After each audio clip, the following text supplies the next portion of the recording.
in Maplewood Lane in Glenview, Illinois, when I decided to leave Nightingale Conant and build a business. And I had a pen and a pad, and that's all I had. But I had an awareness of what I could do. And I made up my mind I'd build a business that would operate all over the world, a very successful business, and we would change the lives of millions of people. Yet you just never know how far it's going to come or what's going to happen. When I attracted The Secret, it's been estimated there's 200 to 300 million people have been impacted by that. For 30-some years, I spoke to audiences from this size to thousands or 50 to 15, 20,000. But one night on Larry King, I reached more people than I had reached in 38 years. Just one day on Ellen, I reached more people than I had reached in 38 years. On Nightline, it took off like a rocket. And you know, it's a strange thing. I can ask for whatever I want now, and they'll pay me. It's true. Donna phoned and asked if I still believed in free speech.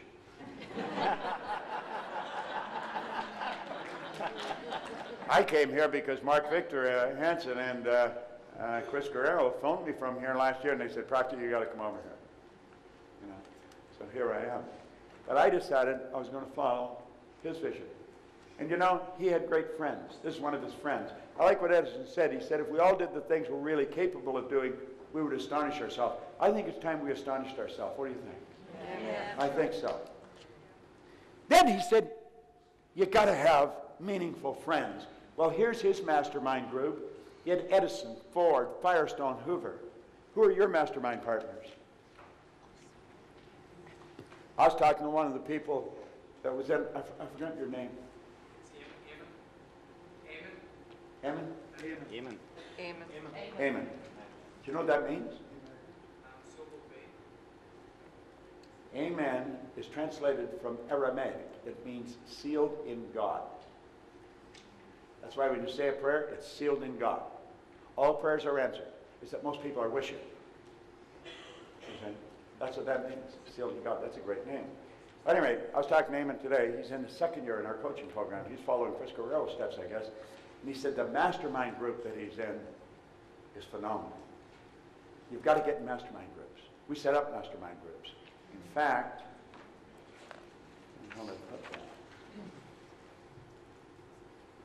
where I put it.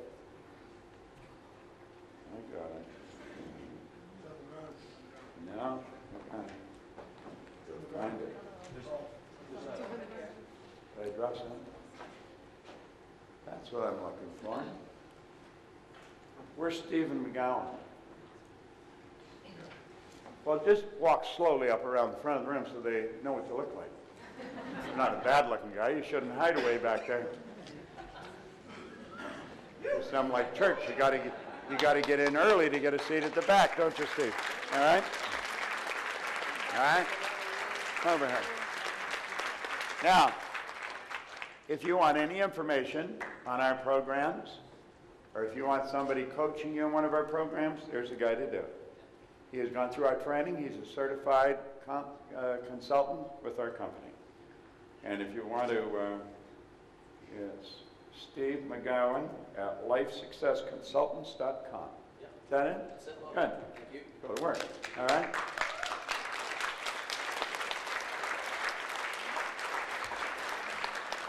Now, he will help you set up a mastermind group. He'll show you how to run a mastermind group. And if you want to make headway, do that. Mark Victor Hansen and I have been mastermind partners for over 25 years. I don't know what he's earned on it, but I have earned millions of dollars in my relationship with him, and I think he'd be quick to tell you that he has with me. I can just think of a couple of ventures where we both earned a few million, and we didn't really do very much. But it was the association of bringing the minds together, and that's what happens. That's what masterminding really does. Now, Dr. J.B. Ryan said the mind is the greatest power in all of creation. You know, being featured in The Secret was nothing but a direct result. First of all, that was an attraction. I attracted that. A lot of people think I made The Secret. I didn't make The Secret.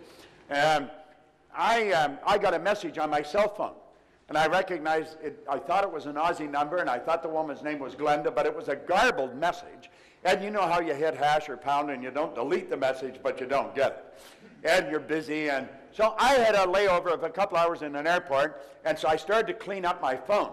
Gina Hayden, who's worked with me for 25 years, I phoned her. I said, Gina, phone these numbers. I think this one, I think her name's Glenda, I think, and she said something about a film, but I don't know what it was. And I've had the thing for probably a month. So she phoned me back and she says, no, she says, you're right, it was Glenda, and it was an Aussie number. There's a film crew in from Melbourne, and they're shooting a film, and they really wanted you in it, but they can't get you. They can't find you.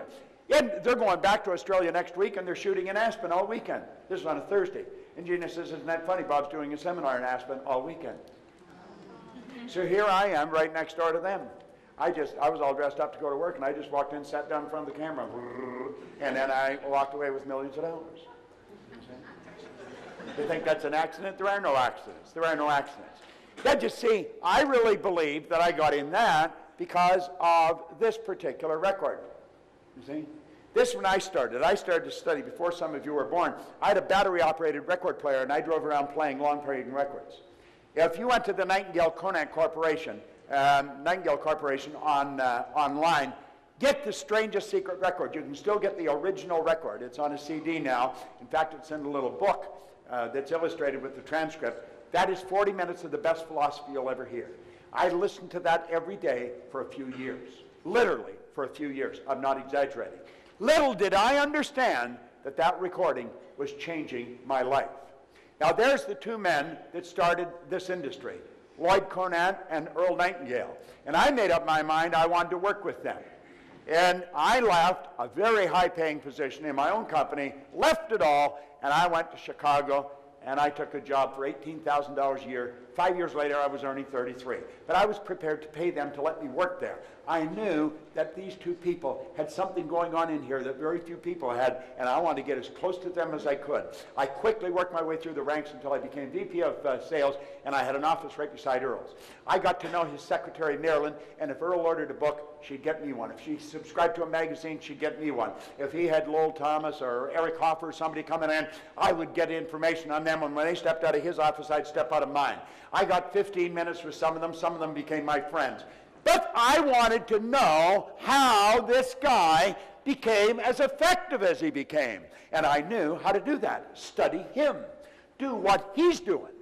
Most of us get our advice from the guy next door who doesn't know a damn thing about what's going on in life.